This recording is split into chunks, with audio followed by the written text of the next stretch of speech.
This video is brought to you by Captivating History. The Black Death. The most devastating pandemic humanity has ever known is the Black Death. It has been known by a variety of names and had several reincarnations, such as the plague, the bubonic plague, and the pestilence. All of these names refer to the same incurable disease caused by a bacterium that spread readily and widely throughout human and animal populations.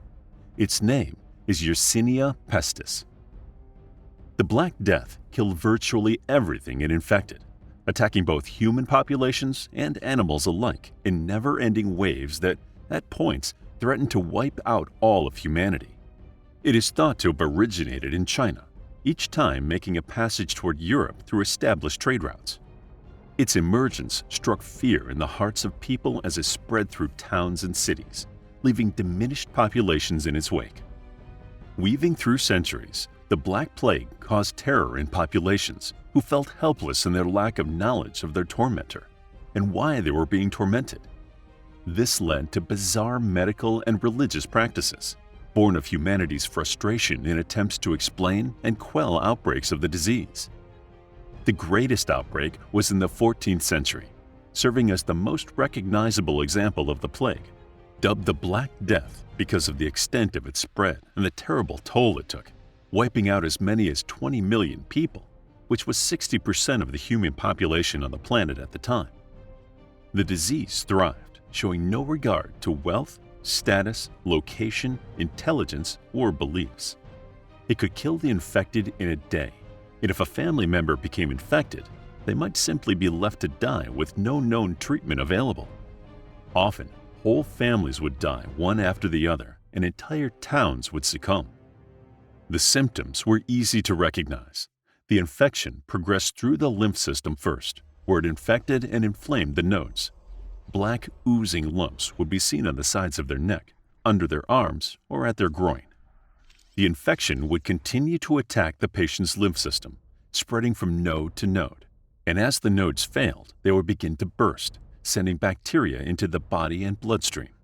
This progression led to congestion and clotting in arteries, blocking circulation to the extremities. Fingers and toes blackened, and gangrenous infections set in. The infection of the bacterium in the bloodstream is known as a septicemic plague. All the while, the infected person would move in and out of consciousness, writhing in pain, with nothing to stop their bodies from being enveloped by bleeding sores. People paid to have bodies dragged and carted from their homes, only to be buried in mass graves or burned. Yet, some survived the sickness and were somehow immune to the infection, often left without friends and family to rebuild their lives. The result of the deaths often benefited the poor laborers, whose services had now become more valuable to society because human resources were becoming scarcer. Many peasants saw a change in their relevance in society, as nobility was forced to pay them more because of the demand. Some peasants were able to move into cities where they found cheaper housing and a more pleasant way of life. Wealth increased for the lower classes, and it appeared as if the plague had come just to purge humanity of the weak. While the worst was over by 1372, the plague continued its resurgence unexpectedly in waves that killed tens of thousands, even millions at a time.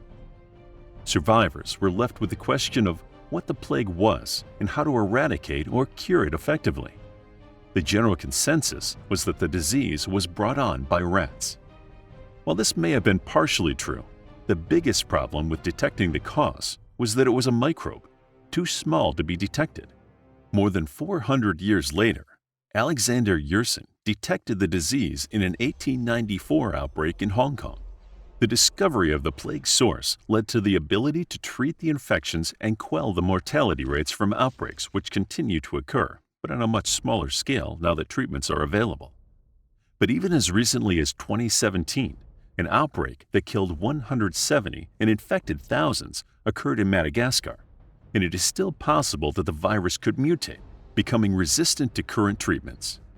An interesting aspect of the disease during the age of the Black Death was the means of transmission. It crossed thousands of miles, rapidly reaching destinations as far as Europe. Placing blame on rats wasn't entirely wrong, But researchers found that the actual path of infection was somewhat more complex than the direct rats to humans theory. The real reason behind the virus's success was the multiple ways it can be transmitted. While rats could potentially infect humans directly, there are two other means of transmission: flea to human and human to human. The path of infection was from flea to rat or rat to flea. Fleas could become infected by biting an infected rat, or rats could be infected by the bite of an infected flea. An infected flea could infect many rats, and an infected rat could infect many fleas. These relationships quickly spread the bacteria through both populations. Host rats then moved quickly in a massive spread to fleas, which then infected other vermin and animals. In this case, the rats, or even mice, shared the burden of carrying the infection and spreading it. Of course, the bacteria were also able to kill their host and thrive in the carcass and feces, leading to further spread of the disease. The transmission of bacteria to humans was most often by the bite of an infected flea. Once arriving on human hosts, they may take residence in clothing, bedding, blankets, textiles, and other trade materials. The fleas rode their various hosts, making their way by trade routes by vessels over land and sea, thus carrying the bacterial infection far and wide. The livestock and other animals were susceptible to the disease as well, furthering the reach of the bacteria and its carnage. Transmission from human to human came about in two ways: from a different form of the bubonic plague, or as a mechanism of warfare. Pneumonic plague is a third type of plague, septicemic is the second, which presents as an infection in the lungs. This occurs after a person is already infected for several days, as the bacteria makes its way around its host. The bacteria will attack the lung tissue and thrive there. It causes flu-like symptoms, which can include a cough. During coughing, the bacterium can be ejected in fluids, becoming airborne. If these droplets are inhaled, an infection will likely occur in the new host. The plague has also been transmitted human to human as part of biological warfare. During a siege, an attacking force might launch fecal matter or even whole corpses of those who died from infection into citadels. Due to fear, the corpses might lay untouched but still had the potential to transmit the disease. The ill-considered action might not only affect those being attacked.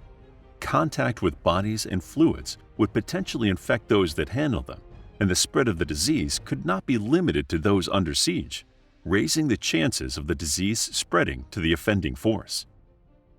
The Black Death has, and continues to have, far-reaching effects on humanity.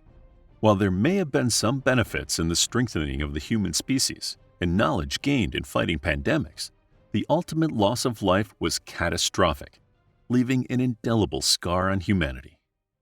If you want to discover more about the origins and effects of the plague, then check out our book, The Black Death, a captivating guide to the deadliest pandemic in medieval Europe and human history.